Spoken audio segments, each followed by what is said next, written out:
At 10 p.m. on August 23, 1944, Sergeant Bob Tompkins crouched behind a hedgerow outside Brest, inflating a rubber Sherman tank just 2 kilometers from German anti-tank guns.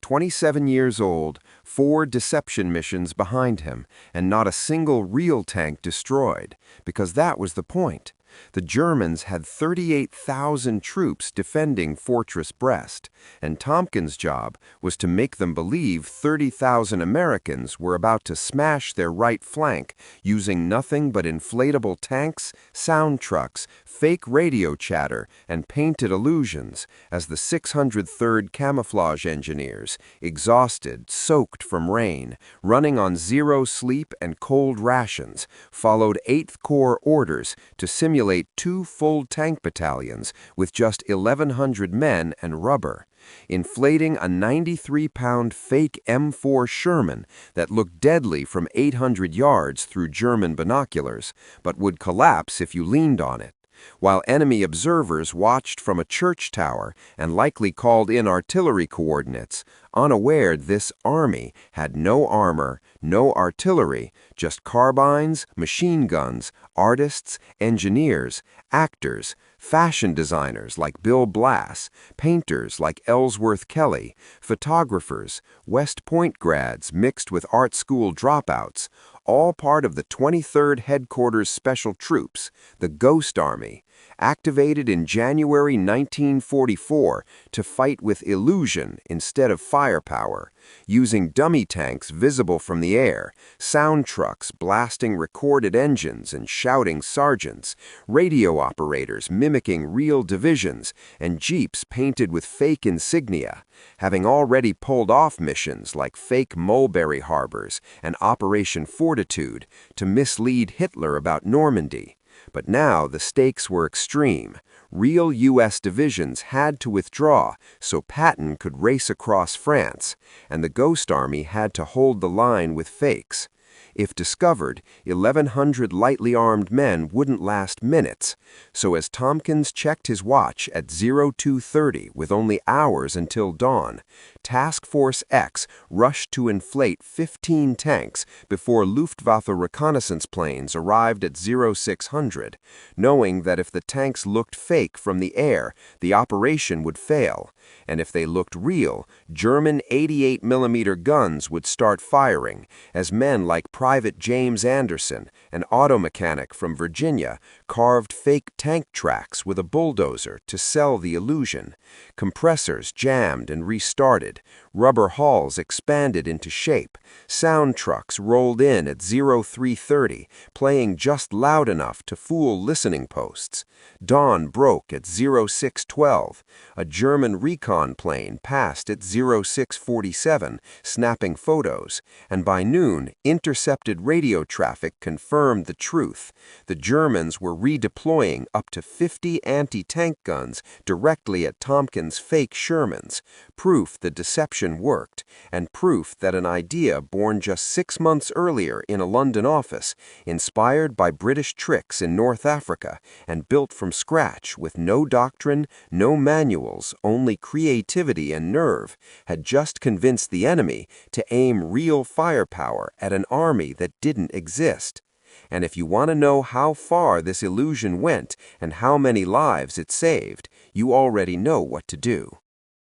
The sound equipment was experimental. Mobile trucks fitted with massive speakers capable of projecting audio over long distances, blasting vinyl recordings of tank columns, artillery fire, and troop movements at night when German listening posts were active. While the third pillar of deception came from radio operators who could mimic entire divisions, copying real communication patterns down to call signs, procedures, and even operator quirks, convincing German intelligence they were tracking real combat units. And by April, the Ghost Army was officially ready. 1,100 men split into 4 specialized units: the 603rd Camouflage Engineers for visual deception, the Signal Company for radio deception, the 406th Combat Engineers for security, and the Sonic Company for audio. But no one knew if it would actually work, because British deception had succeeded in the deserts of North Africa, not in Normandy's hedgerows, villages, and fortified defenses built over 4 years. So an advance party flew to England on April 10th to figure out how deception could fit into D-Day with less than 2 months to prepare, while the main force crossed the Atlantic and arrived in Bristol on May 15th, just as Operation Fortitude was already convincing Hitler the invasion would hit Pas-de-Calais instead of Normandy, and the Ghost Army was meant to support that illusion. Yet Colonel Rear faced a terrifying reality. If their deception looked fake, the mission failed, and if it looked too real, the Germans would attack, and 1,100 lightly armed men wouldn't survive. So when D-Day hit on June 6th and real soldiers stormed Omaha and Utah, the Ghost Army sat in England inflating practice tanks, frustrated and powerless, until June 21st, when a small detachment crossed the Channel to simulate a fake Mulberry Harbor with lights to draw German artillery away from the real ones. A mission that barely registered but revealed something critical. The Germans were watching, calculating, waiting. Because when the full unit arrived in France on June 23rd and bivouacked near the beaches, surrounded by burned-out tanks and the smell of cordite, this was no longer training. And their first real test came in July during Operation Brittany, as Patton's Third Army raced east while the Ghost Army split into 4 task forces. Each impersonated a different division, using fake markings, fake radio traffic, sound trucks, and soldiers spreading misinformation in cafes, leading German intelligence to report 4 American divisions moving into Brittany, while the real forces slipped past toward Paris. And by the time the Germans realized the columns were fake, it was too late. But success created a dangerous myth that the Ghost Army could do anything, flooding them with impossible requests, because deception wasn't magic. It required precision, timing, and perfection, where one wrong sound level or radio pattern meant exposure and death. A lesson Lieutenant Colonel Frederick Day understood after seeing how quickly German artillery could annihilate a discovered position, leading soldiers like Private James Anderson to write the truth in his diary. "We're bait," because the Ghost Army's job was to look valuable enough to draw enemy fire, and to do that, they had to operate within artillery range, sniper distance, and constant observation, minimizing risk where they could, but never escaping it. And by late August, as Sergeant Tompkins inflated rubber tanks outside Brest, the unit had already completed 5 deception operations, each one bringing them closer to the enemy, and closer to being discovered.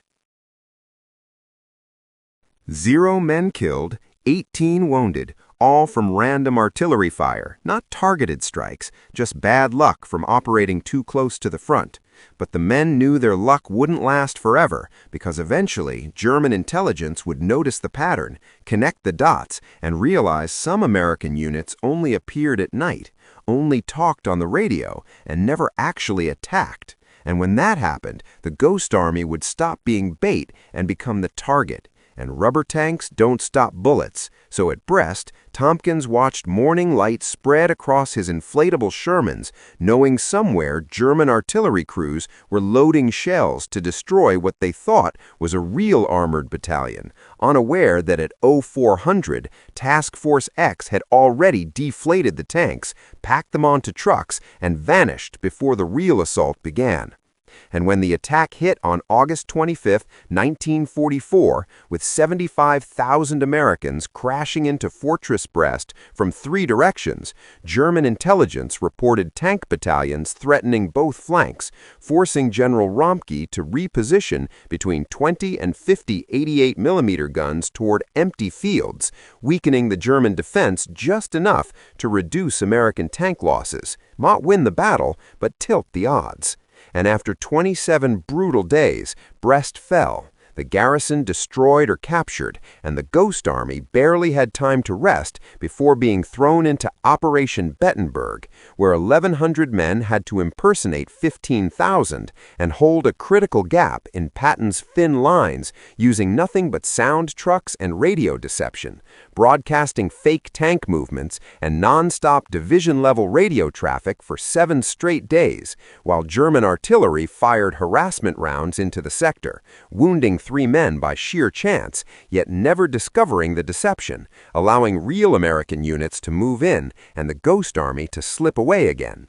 And by late September, the after-action reports told a staggering story. Multiple successful operations, minimal casualties, 6 weeks inside artillery range, but the psychological toll was crushing because their job wasn't to fight or advance, it was to be seen, to draw fire, to look dangerous without shooting back. And as missions pushed closer to the front with higher stakes, the men knew the worst was still coming, because in December 1944, Hitler launched his last gamble in the West, the Battle of the Bulge, unleashing 250,000 troops across the Ardennes, shattering American lines, spreading confusion, wiping out reserves. And as German tanks rolled forward and communications collapsed, General Bradley needed time, needed reinforcements, needed the Germans to believe American strength existed where it didn't. And once again, the Ghost Army was about to step directly into the fire.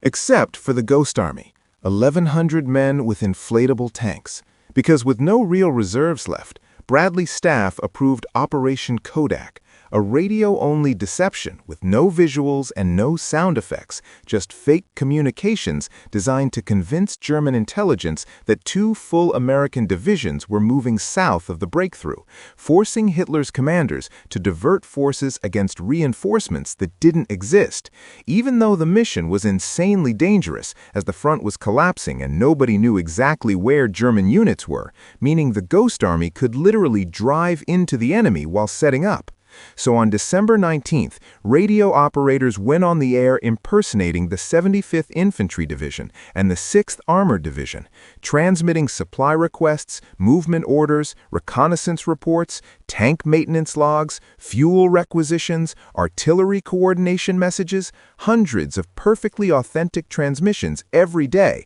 matching real operator quirks, timing, abbreviations, and procedures so precisely that German direction-finding units triangulated the signals, mapped the phantom divisions, and fully believed them, with German after-action reports later confirming they tracked 2 American divisions moving toward Bastogne exactly as simulated. Even though the risk was enormous, because if German commanders believed the threat, they might strike preemptively, while Ghost Army operators froze in trucks parked in open fields, vacuum tubes shattering in sub-zero temperatures, fingers numb as they transmitted non-stop, knowing every message made them more visible. All while the real battle raged just miles north, where the 101st Airborne was surrounded at Bastogne, with no ammo, no resupply, ordered only to hold, as Patton raced north with 3 divisions and desperately needed time. And Operation Kodak bought it, confusing German intelligence for 4 crucial days as they repositioned forces to counter units that didn't exist. And by the time they realized the deception, Patton had already broken through on December 26th, lifting the siege and ending Hitler's gamble. Even though the Ghost Army's role went unseen with no headlines or medals because radio deception doesn't make good photos, but Bradley knew, Simpson knew, Patton knew that 1,100 men with transmitters had helped save Bastogne, and after Kodak, the unit returned to ever more dangerous missions, Flaxweiler in January, Land Villers in February, each more refined, more professional, and more risky as German intelligence began noticing patterns, questioning why some American units only appeared at night, generated radio traffic but never attacked, were vanished without wreckage. And the Ghost Army understood that once the enemy connected the dots, they would become the highest priority target in Europe. which made March 1945 their most dangerous moment yet during Operation Viersen, when Colonel Rear received orders to deceive the Germans about the Rhine crossing by making them believe the Ninth Army would cross at Wesel instead of the real site 15 miles south at Rheinberg, requiring the largest deception of the war, with 4 days to deploy over 600 inflatable tanks, trucks, artillery pieces, fake supply dumps, sonic trucks playing non-stop construction and troop noise, and massive radio networks simulating entire corps headquarters. And when the operation went live on March 21st, German artillery responded instantly with the heaviest bombardment the Ghost Army had ever faced, wounding men, destroying equipment, forcing operators to relocate while continuing transmissions under fire, as Luftwaffe reconnaissance planes photographed the fake buildup every few hours. And when the real crossing began on March 23rd at Rheinberg, German resistance was lighter than expected because forces had been pulled north to counter the illusion, allowing the Ninth Army to establish a bridgehead and push 20,000 men across within 48 hours, prompting General William Simpson to formally commend the Ghost Army for saving thousands of lives, though the success came at a cost they were about to feel. 12 men wounded and more equipment destroyed than in any previous mission, as German artillery hammered their positions for 3 straight days. The Ghost Army exhausted after non-stop operations since March 18th, with no sleep, constant bombardment, and the pressure of maintaining the illusion under fire, knowing Operation Viersen would be their final major deception, even though no one yet knew the war was almost over. So they prepared for more missions, more fake armies, more nights inflating rubber tanks while shells fell, having carried out 21 deception operations across France, Luxembourg, Belgium, and Germany, repeatedly fooling Hitler's intelligence services and saving an estimated 15,000 to 30,000 American lives without anyone knowing they existed, until May 8, 1945, when Germany surrendered and the war in Europe ended, leaving the Ghost Army alive but invisible, their final record reading 21 operations, 3 men killed, 48 wounded, 0 catastrophic failures, every mission successful in some measure and none fully exposed, after which Colonel Reiner assembled all 1,100 men in a field near Luxembourg and told them the truth. Their records would be classified, documents sealed, equipment destroyed or locked away, and they would be sworn to absolute secrecy, forbidden to discuss their missions with family, friends, or even fellow veterans, because inflatable deception, sonic warfare, and radio manipulation were too valuable to reveal, violations punishable by court-martial, meaning they couldn't even admit serving in the 23rd Headquarters Special Troops and would instead claim ordinary combat assignments. And when the unit officially disbanded on June 23rd, exactly 1 year after arriving in France, the men sailed home on the USS General O. Ernst, returned to civilian life, artists back to art, engineers to engineering, Bill Blass to New York fashion, Ellsworth Kelly to Paris painting, photographers to magazines, all carrying a secret they couldn't explain, listening to other veterans' war stories while unable to tell their own, as Bob Tompkins quietly told his family he'd served with an engineering unit and hid his illegal diary away in a box, until the silence finally broke 50 years later when the Pentagon declassified the Ghost Army in 1996, allowing filmmakers and historians to uncover the truth, culminating in a 2013 PBS documentary, and finally, in 2024, 79 years after the war, Congress awarding the Ghost Army the Congressional Gold Medal, attended by just 3 surviving veterans in their mid-90s, long after most of the 1,100 had died without recognition, even though their methods still shape modern warfare through inflatable decoys, electronic warfare, and deception operations, proving that sometimes the most powerful weapon isn't firepower, but creativity, leaving behind a final unanswered question: How many lives did they really save? Whether 15,000, 30,000, or somewhere in between, because confusion leaves no body count, only possibilities, like tankers who survived because rubber Shermans drew fire, airborne troops saved because phantom divisions delayed the enemy, soldiers who crossed the Rhine because German guns were aimed 15 miles away at an army that didn't exist. And when Tompkins' daughter found his hidden diary years later, and James Anderson spoke once before his death, both agreed the strangest part wasn't the danger, but the silence. A silence finally broken by a single inflatable Sherman tank on display in New Orleans, 93 pounds of rubber that helped win a war. And if this story moved you, hit like, subscribe, and share it, because remembering the Ghost Army is how we make sure these men are never silent again.